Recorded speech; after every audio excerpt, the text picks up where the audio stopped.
ওলের নিরামিষ এই রেসিপি একবার বাড়িতে তৈরি করলে মাছ মাংস ফেলে এই রেসিপি দিয়ে এক থালা ভাত নিমেষে শেষ করে ফেলবেন। খেতে হবে দুর্দান্ত। নমস্কার বন্ধুরা, অমৃতারানী কুকিং চ্যানেলে সবাইকে স্বাগত জানিয়ে আবারও হাজির হয়েছি। তো যে সকল বন্ধুরা ইউটিউব চ্যানেল থেকে দেখছেন তারা প্লিজ চ্যানেলটাকে সাবস্ক্রাইব করে আমার পাশে থাকবেন, আর যারা ফেসবুক থেকে দেখছেন তারা পেজটাকে ফলো করে রাখবেন, আর স্কিপ না করে পুরো রেসিপিটি দেখবেন। আশা করছি খুবই ভালো লাগবে। তো চলুন রেসিপিটি শেয়ার করা যাক। এই যে দেখুন বন্ধুরা, নিয়ে নিয়েছি ওল। তো একেবারে কিন্তু এই ওলটা কালকের কিনা, মানে কালকে কিনে নিয়ে এসেছি বাজার থেকে, আর আজকে কিন্তু আমি রান্না করব এই ওলটা। তো বন্ধুরা, ওলটাকে প্রথমে কিন্তু কেটে নিতে হবে। তো আমি এখানে ওলটাকে কেটে নিচ্ছি। তো এই ওলটার কিন্তু খোসাটা ছাড়িয়ে নিতে হবে খুব ভালো করে। তো একটু ছোটো ছোটো করে নিলাম, তারপরে কিন্তু এই খোসাটা খুব ভালো করে দেখুন ছাড়িয়ে নিচ্ছি। আর খোসাটা এইভাবে দেখুন খুব ভালো করে কিন্তু ছাড়িয়ে দিলে হয়ে যাবে। আর কি সুন্দর দেখুন খোসাটা ছাড়ানো যাচ্ছে, দেখে বুঝতে পারছেন। এইভাবে কিন্তু খোসাটা ছাড়িয়ে নিলে হয়ে যাবে। তো এখানে আমি একটু ছোট ছোট করেই করে নেব, তারপরে কিন্তু খোসাটা ছাড়িয়ে নেব। দেখুন আবারও কিন্তু এইভাবে আমি খোসাটা ছাড়িয়ে নিচ্ছি, এই যে দেখুন। আর এগুলো কিন্তু ফেলে দেব, এই খোসাগুলো।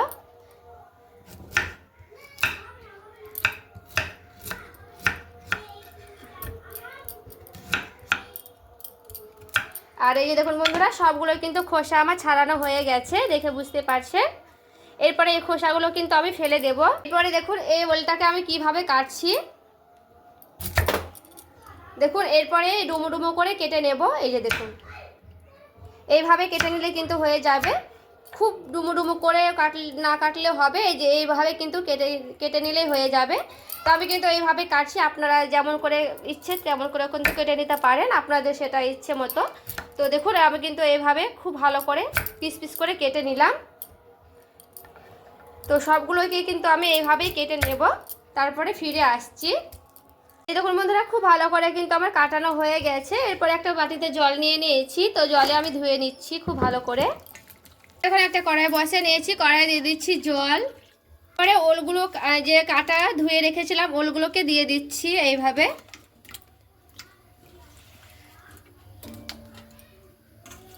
দেখুন ওলে হালকা করে দিয়ে দিচ্ছি লবণ,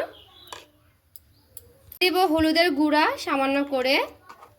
পরে লবণ আর হলুদটা দিয়ে খুব ভালো করে একটু নাড়াচাড়া করে নিলাম। এটাকে কিন্তু খুব ভালো করে সেদ্ধ করে নিতে হবে বন্ধুরা, মানে খুব সেদ্ধ করতে হবে না, হালকা করে ভাপে নিলে হয়ে যাবে। ওলটা কিন্তু হালকা করে ভাপাতেই হয় বন্ধুরা, নাহলে কিন্তু ভালো লাগে না। তো হালকা করে আমি এইভাবে খুব ভালো করে ফুটিয়ে নিচ্ছি, তারপরে ফিরে আসছি। এরপরে দেখুন আমি ঢাকাটা উঠিয়ে নিলাম, আর খুব ভালো করে কিন্তু হালকা করে এখানে ভাপিয়ে নিলাম। পুরোপুরিভাবে কিন্তু সেদ্ধ করতে হবে না, পুরোপুরি সেদ্ধ না করলেও হবে, এরকম কিন্তু হালকা করে ভাপিয়ে নিলে হয়ে যাবে। দেখুন আমি কিন্তু এখানে পুরোপুরিভাবে সেদ্ধ করিনি। এরপরে কিন্তু আমি এটাকে নামিয়ে নিচ্ছি, আর জলগুলো কিন্তু একেবারে মানে ফেলে দেব গেলে। এখন ডুমো ডুমো করে আমি আলু কেটে নিয়েছি, আর আলুটা কেটে নিয়ে খুব ভালো করে পরিষ্কার করে ধুয়ে নিয়েছি। তো এরপর আমি এই আলুটাকে খুব ভালো করে লাল লাল করে ভেজে নেব। তো চলুন এই আলুগুলোকে ভেজে নিচ্ছি। এখন কড়াইয়ে এখানে আমি ধুয়ে নিয়ে চলে এসেছি, কড়াইয়ে দিয়ে দিচ্ছি সরিষার তেল। পরে ধুয়ে রাখা আলুগুলোকে দিয়ে দিচ্ছি।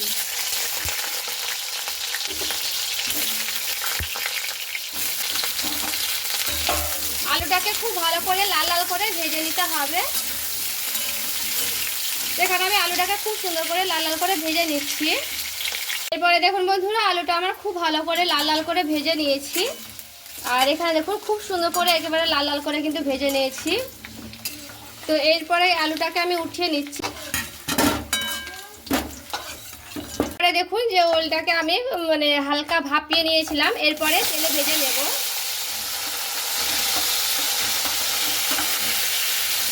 খুব ভালো করে কিন্তু এইগুলোকে ভেজে নিতে হবে।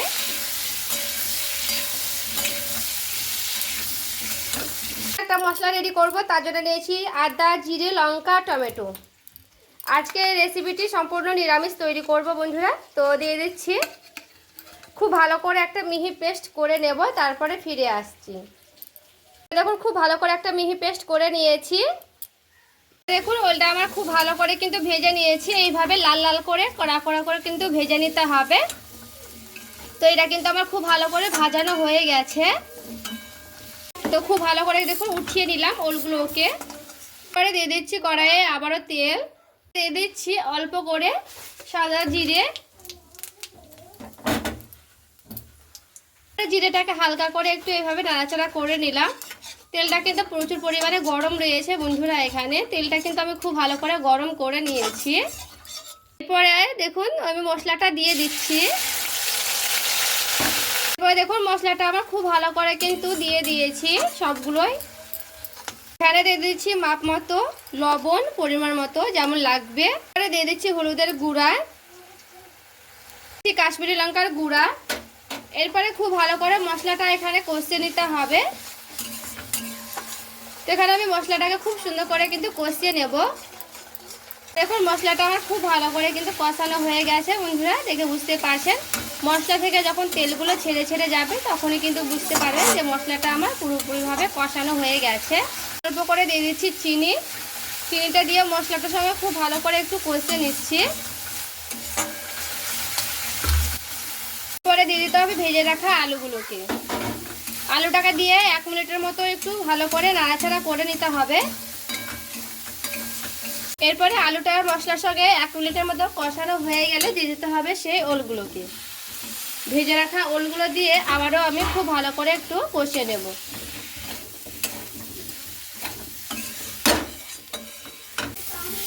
আর এখানে দেখুন বন্ধুরা খুব ভালো করে কিন্তু আমার মশলাটার সঙ্গে আর ওলের সঙ্গে খুব ভালো করে কষানো হয়ে গেছে।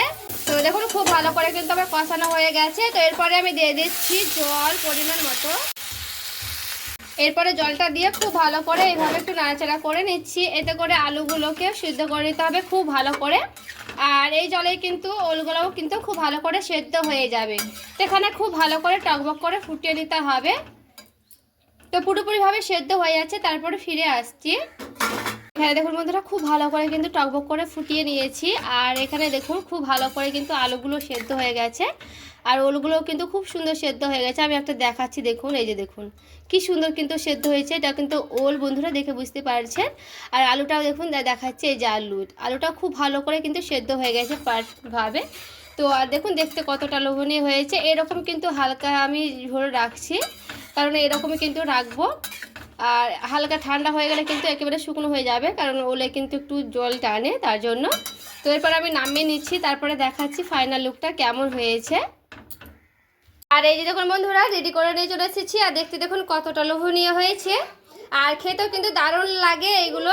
রুটি, পরোটা বা ভাতের সঙ্গে কিন্তু বন্ধুরা জাস্ট জমে যাবে, খেতেও কিন্তু দারুণ লাগে। আর এই ওলগুলো দেখুন কতটা পারফেক্টলি সেদ্ধ হয়েছে দেখুন। আর আপনারা কীভাবে রান্না করেন অবশ্যই আমাকে কমেন্ট করে জানাবেন। দেখে বুঝতেই পারছেন দেখুন কতটা সুন্দর একেবারে কিন্তু সেদ্ধ হয়েছে পারফেক্টলি, দারুণ কিন্তু সেদ্ধ হয়েছে বন্ধুরা। আর এইভাবে কিন্তু খেতেও দারুণ লাগে, ভাতের সঙ্গেও কিন্তু দারুণ লাগে, রুটি পরোটার সঙ্গে কিন্তু জাস্ট জমে যায়। তো আজকের রেসিপি কেমন লেগেছে অবশ্যই আমাকে কমেন্ট করে জানাবেন। ভালো লেগে থাকলে প্লিজ লাইক করবেন আর চ্যানেলটাকে সাবস্ক্রাইব করে আমার পাশেই থাকবেন। দেখা হচ্ছে আর একটি রেসিপির সঙ্গে। সবাই ভালো থাকবেন, সুস্থ থাকবেন।